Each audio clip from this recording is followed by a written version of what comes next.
Yo, how we doing? We vibing? We good? So Jimmy High Roller. If you don't know him, we finna watch him. Basketball. Who don't like basketball? I do love basketball. Let's get into it, man. There may never be another GOAT. How much is an NBA championship worth? After 53 years, the Knicks are finally NBA champions once again. I know I'm already stopping. He asked the question, how much is the NBA championship? I personally feel like it's a lot. When a nigga coming in and he introducing you when he say NBA champion, it holds weight. Does it hold more weight than 2 MVPs? I don't know. I personally feel like it's about the same. 2 MVPs is about the same as 1 championship. A ring is a ring, but intuitively, we as fans know that not all rings hold the same value. I ask this question because 2 weeks ago, the New York Knicks did what many doubted they could, and they didn't just win the NBA Finals, they completely dominated in the finals on their way to their first championship in over half a century. And while fans celebrated and the city of New York rejoiced in their rise back to glory, there was one reaction to their success and the culture of winning in the NBA that made headlines. I like to know that greatness is validated. How do we know that any of the last 8 champions are actually validated because they have not done it again?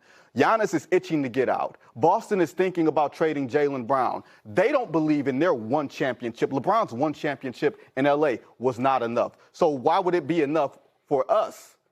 Validate is the Larry O'Brien that I put on that shelf and stays there forever. That's the validation. The Laker thing. Oh, you mean participation trophy then? I'm sorry, Larry O'Brien is a participation trophy? If everybody gets one.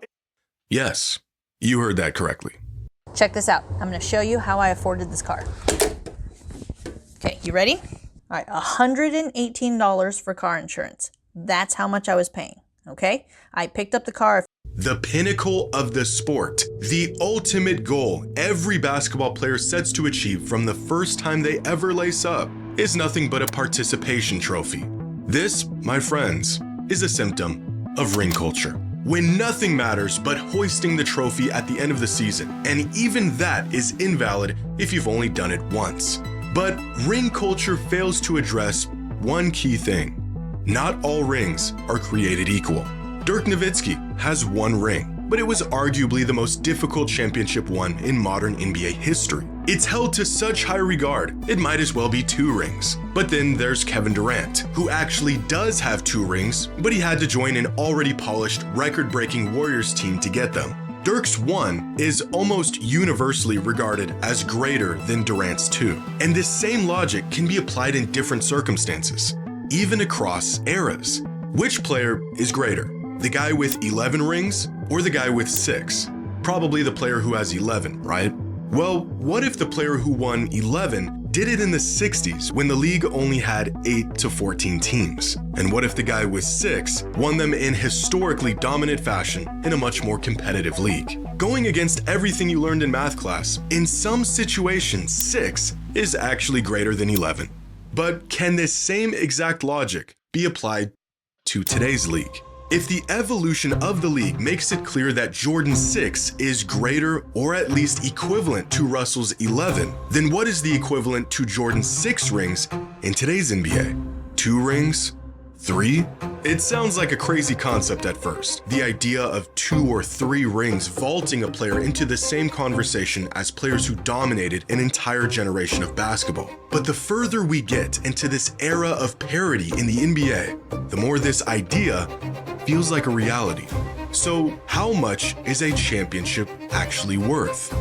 I see where you go here, because right now, if LeBron goes to the Spurs, let's say, and they win back-to-back, 4 championships, 3 championships, you would damn near say Victor Wembanyama is a GOAT better than Michael Jordan, because in the last 8 years, we have had 1 championship for every year. So you would say this is the most equal that it has been. So it's probably the most hardest because everybody's on the equal stage. So if you went back-to-back, that means you rose above all this greatness that's been going on in the last 8 years, because it has been equal greatness around the league. So I understand that. I get what he's trying to say, or I understand what he could be trying to say. I think winning a guy winning 3 rings now in the 2020s with especially the second apron stuff, and I think it would be even in a weird way more impressive because everybody's better at putting together a team, and we also have more high-end talent, right? Giannis has only won one title too.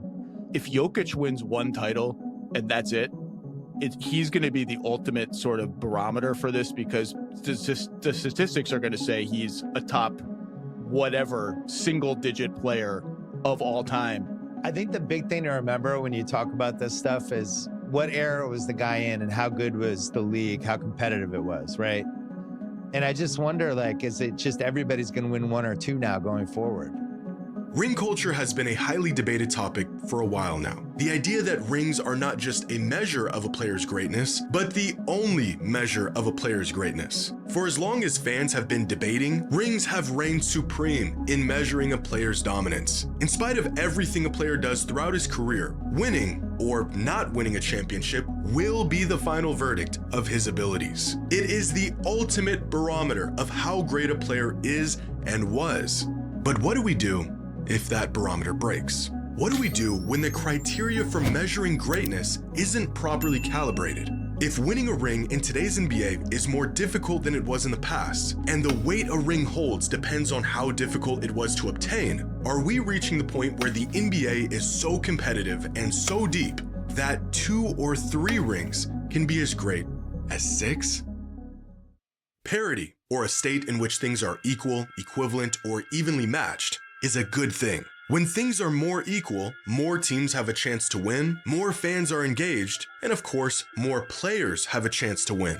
And right now, the NBA is seeing more parity both in terms of championship teams and even winning teams than it ever has before. Of course, this was not always the case in the NBA. Here is a timeline of players who had the most rings in the NBA in any given season, dating back to 1969 when Bill Russell won his 11th championship, a record that still holds up today and will more than likely hold up until the end of time. But similar to today, the 70s were also a time of growing parity in the NBA. 7 different teams won a championship over the course of the decade, and so going into the 80s, the active leader in rings had just 3. But it didn't take long for that total to grow again. By the mid-80s, Kareem Abdul-Jabbar held the crown before he ended the decade with 6 championships under his belt and passed the torch to Magic, who had 5. Shortly after, the Chicago Bulls took over the lead, and it was Michael Jordan and Scottie Pippen who had the most championships of any active players clear up until the early 2000s. By 2005, the crown swapped heads between Shaq, Kobe, and Duncan up until 2016, when both Kobe and Duncan retired, and Tony Parker held the crown for a few seasons before retiring and LeBron winning his 4th championship in 2020. A couple years later, the Warriors won a ring in 2022, and since then, nothing has changed. Which leads us to where we are today, where among Hall of Famers and all-time greats, the active players with the most rings in the league today are LeBron, Steph, Klay, and Draymond, each with 4. But what happens when these players are gone? Soon enough, these guys will retire, and the next group of players will take the mantle as the league's legacy players. Jokic, Giannis, Luka, Shea, Tatum, all of these players with either 0 or just 1 ring.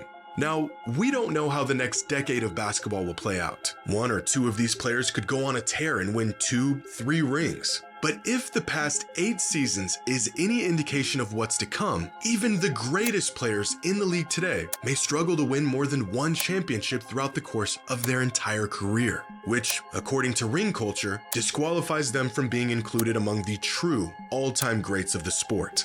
Are these current players simply not as great as those that came before them? Or are we misinterpreting the value of a championship altogether?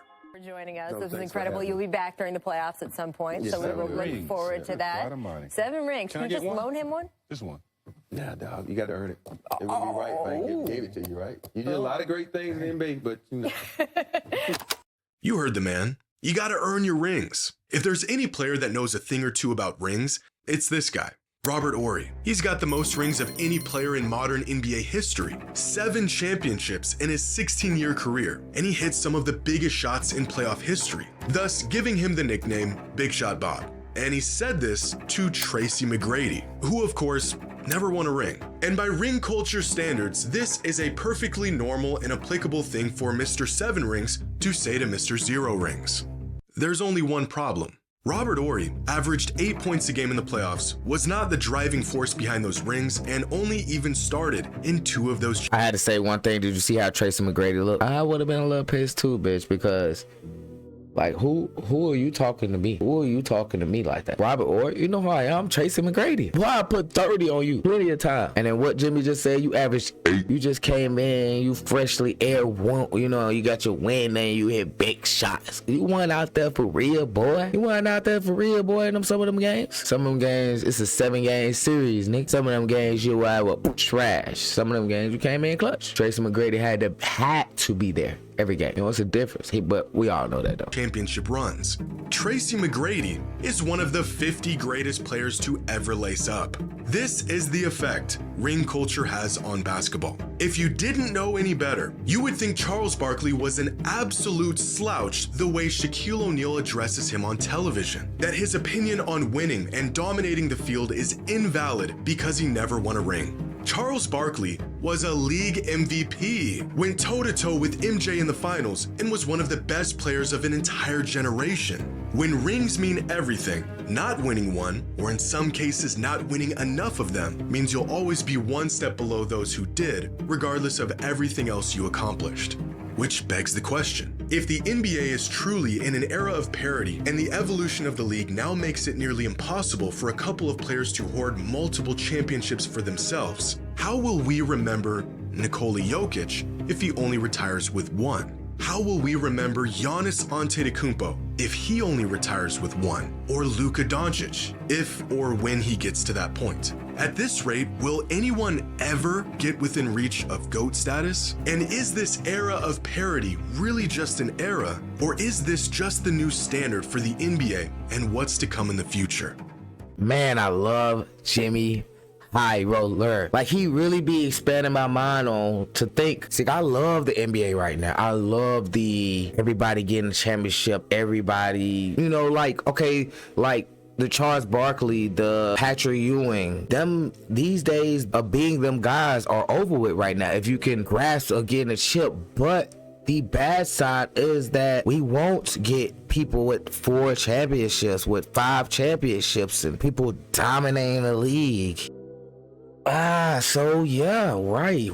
Are we gonna forget the Giannis's, the Jokic's, the Shea's, I guess you can't say Steph or LeBron because they did win the championship. Jalen Brunson, are we gonna forget the Jalen Brunson? If Luka does get a championship, if Ja gets a championship, if Anthony Edwards gets a championship, if it's just one, are we gonna forget them guys? I don't know. That's a good ass question.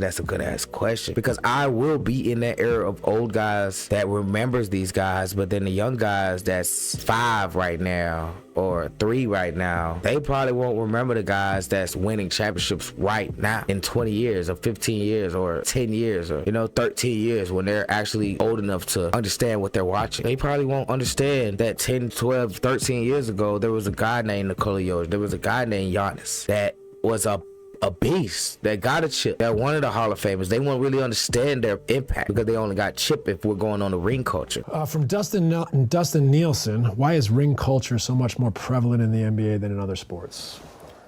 I don't know why it's discussed so much in our sport and why it's the all be all of everything. Like, okay, or if you won one, then you can't be in the same conversation with this person. It's like, but that's a great point, because what you're saying is like, no matter what you have, you need more. No matter what. Right. No matter what. They can never end. Yeah, a ring is a team accomplishment. Right. We got to be careful sometimes how we can be so dismissive of a team, a player, an accomplishment, or a failure, because these are the best in the world, no matter how you slice it. He doesn't have a ring. It's like, have you actually sat down and actually like really looked at this guy's career and what he was able to accomplish, This was LeBron's take on ring culture last summer on a podcast with Steve Nash. A sensible take on a highly debated topic. And that is actually a good ass point because look who's talking. Steve Nash. Like, I remember Steve Nash. I remember if he would have got on a Shaq with a Kobe Bryant, it would have been dominant. They would have been dominant. It would never beat them. And he has no champion. He has 2 MVPs, arguably. Him and Shaq go back on one of them. This is a good question, man, because I get caught up in sometimes arguing with dumbasses on 2K because they really don't have IQ on how to win basketball games and how to be selfish on times, or how if you be selfish more times that you need, dial back on the selfishness in a basketball game that can hurt your teammates. They don't understand some of the things like that. Rings are great. They are the pinnacle of the sport, but they shouldn't completely define a player's legacy. And I'm sure the reactions in response to LeBron's stance were just as reasonable and rational as his was. Factually incorrect. I'm just saying, he took individual credit. No, you didn't do that. Let y'all have that. No, let y'all have that. Keep it right. Hey, no. So you might switch it up. You can.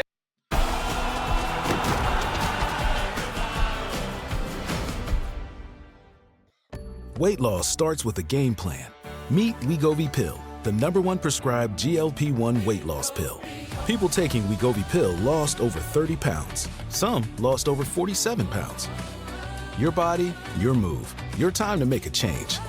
To lose the weight and keep it off. Don't take if you or your family had MTC, MEN2, or if allergic to it. Tell your provider if you plan to have surgery or a procedure, are breastfeeding, pregnant, or plan to be. Stop taking and get medical help right away if you get a lump or swelling in your neck, severe stomach pain, or a serious allergic reaction. Serious side effects may include... Actually, people lost their minds, still clinging to the idea that rings are, in fact, the defining factor of a player's legacy. But if we don't know how to measure a player's greatness, and neither does LeBron, then maybe Michael Jordan himself might have some answers. You're never going to say who's the greatest of all time. To me, I think that's more for PR and more for selling stories and getting hype. Jack and Tiger never played against each other. And I fully fucking agree to this shit because we have to stop comparing eras. We have to stop comparing eras. They never played with each other. They never played versus each other. And then you have to keep a self-awareness that this is all your opinion. The people that are arguing that this is a straight fact and mad that other people that don't feel like this, you're the problem, bro. This is a sport. It's supposed to be fun. They never played in the same tournament. They never played with the same equipment. They never played with the same, length of golf course. I never played against Will Chamberlain. I never played against, Jerry West. To now say that, one's greater than the other is being a little bit, unfair. Yeah, Jack probably has 18 majors and Tiger's got 14. And I think those are when, that's how people are judging certain things. I won 6 championships. Bill Russell won 11. Does that make Bill Russell better than me and make me better than him? No, because we play at different eras. So when you try to equate who's the greatest of all time, it's an unfair parallel. It's an unfair choice. What Michael is alluding to is precisely the flaw with using rings as a measuring stick for greatness. Ring culture tends to ignore context, the era they played in, the path a team had to go through, the fashion in which they won it, when in reality, it is the context itself that is the true measure of a player's game. Steph Curry is the greatest shooter of all time and arguably the greatest point guard of all time, and he's got 4 rings to prove it. But even for a player of his caliber, getting to 4 took an extremely unlikely set of circumstances to pull off. It took one of the greatest players of all time in his prime joining their 73-win team, as well as a historic salary cap spike in that exact offseason to create the perfect storm to build on their already championship roster. It took 2 completely unprecedented events for a generational talent to get to 4 rings. A similar sentiment could be said about LeBron, a top 2 player to ever touch a basketball, and he had to leave the team that drafted him, build a juggernaut in Miami, and put together the greatest comeback in NBA history